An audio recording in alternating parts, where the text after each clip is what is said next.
Hi, this is Dr. Saxena, and in discussing something useful. I was talking about something about cold water with one of the patient, and let me explain what exactly this thing called water and how it relates with your health. Uh, Water is two parts of hydrogen, one part of oxygen, and it's essential for the human life. Let us look into what are the biological functions and health benefits of water. Um, I can always start with one simple thing, which if the in cardiovascular system there is a continual long-term water deprivation with water deficiency, that's a dehydration, is a contributory factor in some cases of hypertension. It has been proved, this particular stuff. 66% of the human body water is concentrated within the body cells, within the intracellular fluid of the cells. So all see the human cells are basically the bloodstream controls the amount of water incorporated into the intracellular fluids. Um, can start with a simple thing, how it is important and all that. Before, let me work on what are the things which help in our system. Water elevates constipation. Drinking a glass of warm water first thing in the morning helps to prevent constipation. As we know, water is a component of saliva, and the more you salivate, you are producing some good enzymes and all that. That is going to help in your digestive system.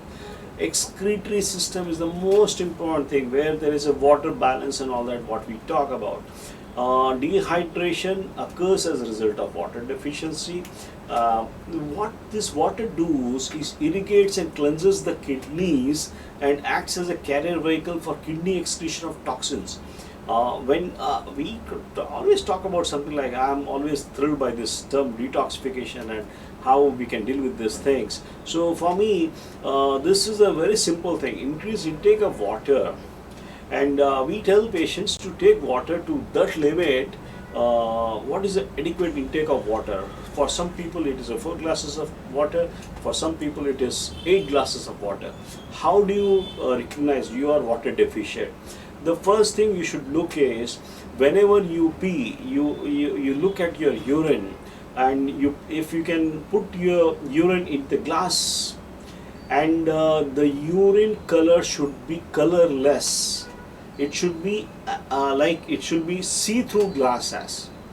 And if your urine is slightly yellowish skin color or something like a dark kind of stuff, you are definitely dehydrated. So what I tend to tell people is, keep drinking more water, unless and you see the kind of color of your urine.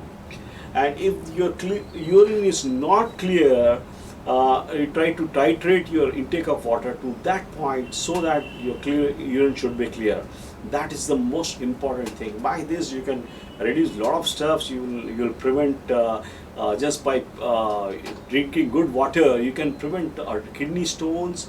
You can prevent see, water is a vehicle for the excessive elimination of uric acid also. See, so water helps in regulation of the temperature by doing active perspiration through the skin, the sweat. It is helping out in regulating the body temperature as well. So excretory system, I believe, through the kidneys and through the skin, this water is a big kind of thing, and I'm very sure you must take this into this one. Look at the clarity of the urine, and if the urine is not clear, titrate up. Your requirement may be different from some other person's requirement. And I can always tell, high intake of water decreases the risk of colon cancer. These are all the peer-reviewed studies I'm talking about. And I can always talk about metabolism also. There are numerous, water can elevate the fatigue. It can it is basically, it helps in numerous reactions involving the body enzymes and all. And when we look into a thing called musculoskeletal system, which is something like muscles and cartilage, the muscles are composed of 70 to 75% of water, as well as the cartilage is 65 to 85%. So the thing which are well hydrated, I'm talking about hydration. I have been talking to one of my patients who is having backache, and we picked up, there are no major this one, in the sense there isn't this dehydration which is happening. So inadequate water, because of less content of water into the disc, causing that particular thing. So hydration made a big kind of difference in working with that particular thing. So all this cartilage, all this discs and all that, they are, if you need to keep them properly hydrated, that makes a difference. And the most important thing, skin is the major organ where water intake, you can increase your water intake, and you can see the kind of skin turgor. Your skin should radiate. It's purely because of the skin. It's water content also, along with other things and all. I can always tell you, for acne, you need not go for a lot of creams and all that. You can always go for cold water washing. Cold water is a adjunct in the treatment of acne, and it increases it. See, cold water, when applied topically to the skin, increases the blood circulation in the to the sebum glands. That's the reason acne can be dealt with, that particular simple things. If we can always I do believe cold water applied, cold water bathing, cold water applied to the skin increase the blood circulation to the skin, and this is which we would like you people to get understand about that, this particular thing, because what has water elevate, see, we need to work on this water balance and all that in a proper way to achieve that kind of health. And yes, there are a lot of things which always I believe that enhances the retention of water.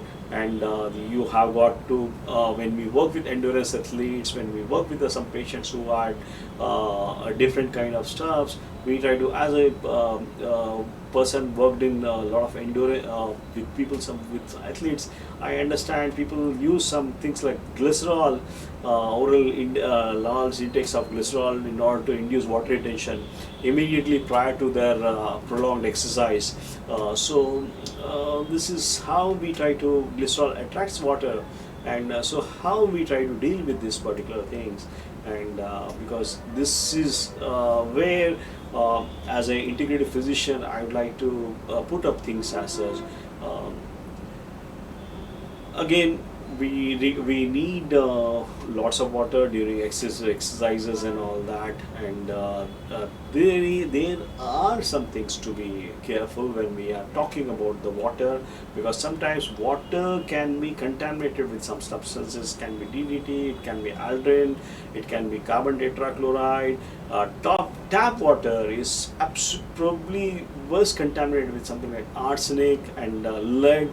And I have been talking about for a number of years now, and these are the things which I believe people should be careful. And yes, there are on the other side, we try to work on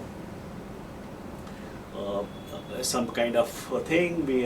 We just generally believe water has to be a kind of, it has to be taken as a measure, and you need to see what is your requirements are, then only you can work it out. So this is regarding a simple thing. Don't have to go for too much this one. There is a groundwater, there is a mineral water, there is a kind of stuff, but if we can always have lay a hands on something like reverse osmosis process water, or something like a clean water, and if you can always if you can have something like usually there is a big terminologies about when we deal with cancer patients and all that, we talk about something like alkaline water and all that. For a normal person, you should always think that water should not be acidic, there's a thin margin, basically acidic and alkaline, and you need to always look into that. You fall into that normal pH of water, then only you should always work on this particular thing. So I definitely like to talk about more about some things, but this is enough for this water balance and how much water is required for someone. This was the question which was raised. What is the kind amount of water I should take in one of the forums where I was talking? So I thought it was prudent for me to just tell people that yes, you need to look into that what is the color of the urine and decide how much water you should take. Thank you.